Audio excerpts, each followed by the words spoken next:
आकाशवाणी मध्य प्रदेश से प्रस्तुत हैं प्रादेशिक समाचार।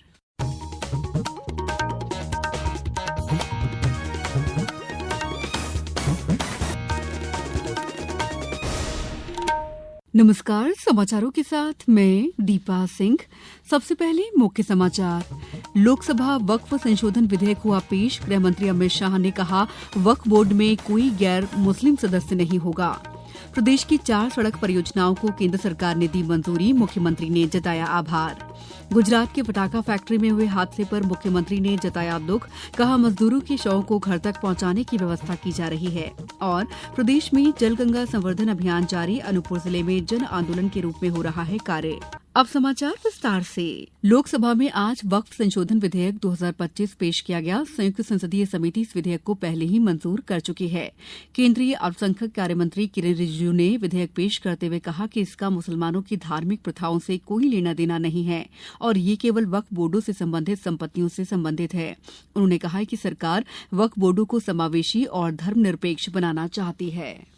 ये कानून प्रोस्पेक्टिव है, रेट्रोस्पेक्टिव नहीं है। ये किसी का जमीन छीनने का कानून नहीं है। ये किसी का राइट, किसी का हनन करके उसका प्रॉपर्टी को हड़पने का नहीं है। राज्य सरकारों को अधिकार दिया गया है कि जो ऑलरेडी रजिस्टर्ड है उसका तो कोई डिस्प्यूट नहीं है, लेकिन जो डिस्प्यूटेड है, जो कोर्ट में पेंडिंग है, उसको हम यह कानून बना के कैसे हटा सकते हैं।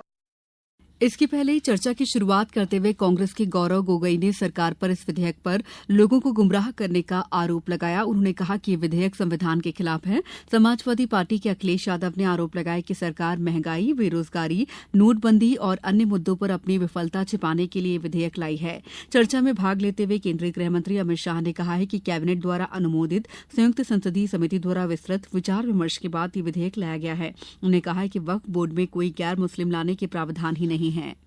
वक्त में कोई गैर इस्लामिक सदस्य आएगा ही नहीं, ये स्पष्टता समझ लीजिए।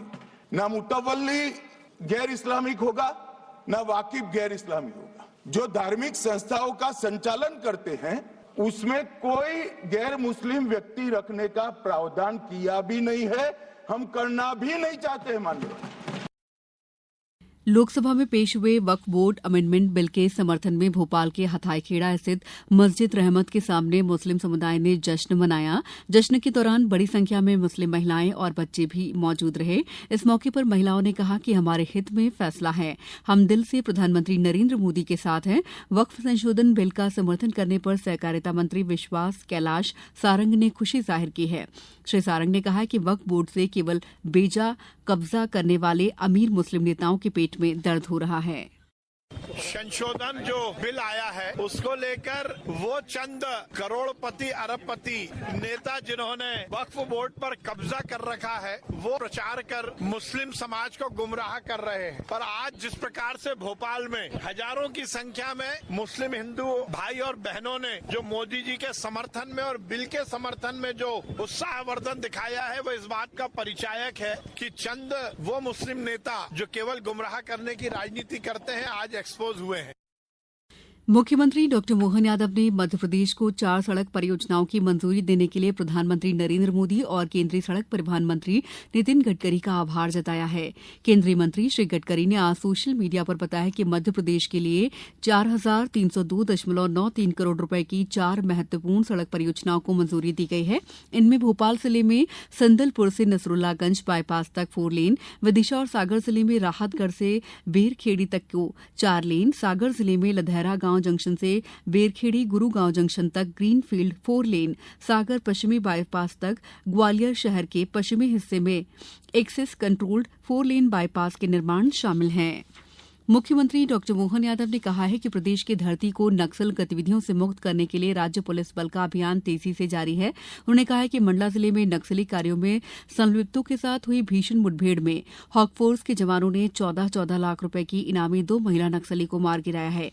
इनके कब्जे से हथियार और भारी मात्रा में गोला बारूद भी जब्त किए गए। मुख्यमंत्री डॉ यादव ने सोशल मीडिया संदेश में नक्सलवाद के खात्मे पर पुलिस जवानों का हौसला बढ़ाया और उन्हें बधाई दी। प्रधानमंत्री नरेंद्र मोदी कल सवेरे छठे बिम्स्टेक शिखर सम्मेलन में भाग लेने के लिए थाईलैंड की 2 दिन की यात्रा पर रवाना होंगे। वर्ष 2019 और 2016 के बाद ये प्रधानमंत्री की थाईलैंड की तीसरी यात्रा है। प्रधानमंत्री कल बैंकॉक में थाईलैंड के प्रधानमंत्री पेंटोक तार्न शिनवात्रा के साथ द्विपक्षीय वार्ता करेंगे। शुक्रवार को होने वाले बिम्स्टेक शिखर सम्मेलन का विषय बिम्स्टेक समृद्ध, अनुकूल और मुक्त है। राष्ट्रपति द्रौपदी मुर्मू इस महीने की 7 तारीख से पुर्तगाल और स्लोवाकिया की 4 दिन की राजकीय यात्रा पर जाएंगी। पुर्तगाल की यात्रा के दौरान वे राष्ट्रपति मार्सेलो रेबोलो डी सूसा से मिलेंगी और प्रतिनिधिमंडल स्तर की वार्ता करेंगी। समाचारों में वक्त है ब्रेक का। ये समाचार आप आकाशवाणी मध्य प्रदेश से सुन रहे हैं। ये समाचार बुलेटिन YouTube पर, Madhya Pradesh news All India Radio channel पर और Facebook साथ ही X प्लेटफॉर्म पर AIR न्यूज भोपाल पर सुने जा सकते हैं। इसके अलावा आप हमारी वेबसाइट newsonair.gov.in पर अथवा न्यूज ऑन AIR ऐप पर भी समाचार सुन सकते हैं।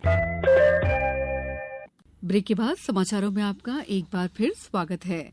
मुख्यमंत्री डॉक्टर मोहन यादव ने कहा है कि गुजरात के बनासकांठा स्थित पटाखा फैक्ट्री दुर्घटना अत्यंत दुखद और कष्टदायी है। पीड़ितों की सहायता के लिए राज्य सरकार की ओर से अनुसूचित जाति कल्याण मंत्री नागर सिंह चौहान सहित पुलिस और प्रशासन के अधिकारी भी दुर्घटना स्थल पर पहुंचे हैं। मृतकों की पार्थिव देह उनके गृहग्राम और परिजन तक पहुंचाने की सभी जरूरी व्यवस्थाएं तेजी से की जा रही हैं।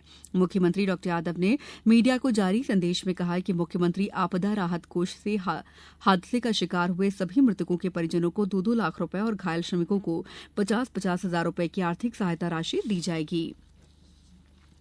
अनूपपुर जिले में जल संरक्षण को लेकर शासन के निर्देशानुसार कलेक्टर के निर्देशन में जिला प्रशासन द्वारा प्रारंभ किया गया जल गंगा संवर्धन अभियान जन आंदोलन का रूप ले रहा है। यह अभियान पूरे प्रदेश में सक्रिय हो गया है। इसमें जल संरक्षण, रिनोवेशन, जल संरचनाओं का पुनर्जीवन और जन जागरण कार्यक्रम आयोजित किए जा रहे हैं। कलेक्टर हर्षल पंचोली ने बताया कि इस अभियान के दौरान खेत तालाबों के निर्माण, भूजल संवर्धन हेतु कुएं के निर्माण, ऐतिहासिक सांस्कृतिक धरोहर के तालाबों आदि का जीर्णोद्धार, जल संसाधन विभाग के अंतर्गत जितनी भी नहरें हैं उन्हें अतिक्रमण मुक्त कराना, वहां पर समस्त सुविधाएं सुनिश्चित करना, शहरी क्षेत्र में बगीचों को चिन्हांकित कर हरित करना, ग्रीष्मकालीन व्यवस्था के तहत पेयजल सुविधा सुनिश्चित करना एवं नगरीय निकायों में जो भी संग्रहण संरचनाएं हैं उनका जीर्णोद्धार करना। पर्यावरण विभाग द्वारा भी अनेक अन्य गतिविधियां संचालित की जाएगी। वहीं खंडवा में नगर निगम द्वारा जलगंगा संवर्धन अभियान के अंतर्गत झीलोद्यान में पौधरोपण अभियान का शुभारंभ कल महापौर अमृता अमर यादव द्वारा पौधा लगाकर किया गया। उधर गुना में जल गंगा संवर्धन अभियान के अंतर्गत जिले की पुरानी जल संरचनाओं का जीर्णोद्धार और मरम्मत कर उन्हें उपयोगी बनाया जा रहा है। अब कुछ समाचार संक्षेप में। आईपीएल टी20 क्रिकेट में आज बेंगलुरु में रॉयल चैलेंजर्स बेंगलुरु का मुकाबला गुजरात टाइटंस से होगा। मैच शाम 7:30 बजे से खेला जाएगा। गुजरात टाइटंस टॉस जीतकर पहले गेंदबाजी का फैसला किया है। नीमच में पंख अभियान के तहत रामपुरा तहसील के ग्राम ब्रह्मपुरा में एसडीएम की उपस्थिति में युवाओं के लिए स्वरोजगार शिविर आयोजित किया गया। आगर मालवा कलेक्टर राघवेंद्र सिंह ने कल हुई टीएल की बैठक में अधिकारियों को निर्देश दिए हैं कि समर्थन मूल्य पर गेहूं खरीदी शासन द्वारा निर्धारित मापदंड के अनुसार की जाए। केंद्रों पर उपार्जन संबंधी सभी व्यवस्थाएं सुचारू रहें। अशोकनगर जिले में स्कूल चलें अभियान का शुभारंभ किया जा चुका है। अभियान के दौरान 4 अप्रैल तक प्रतिदिन शालाओं में कार्यक्रम आयोजित किए जा रहे हैं। गुना में वर्ल्ड ऑटिज्म अवेयरनेस डे के मौके पर जिला अस्पताल में जागरूकता कार्यक्रम आयोजित किया गया।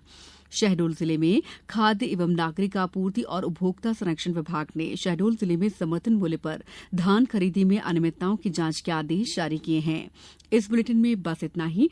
अगला बुलेटिन कल सुबह 7:10 पर। नमस्कार।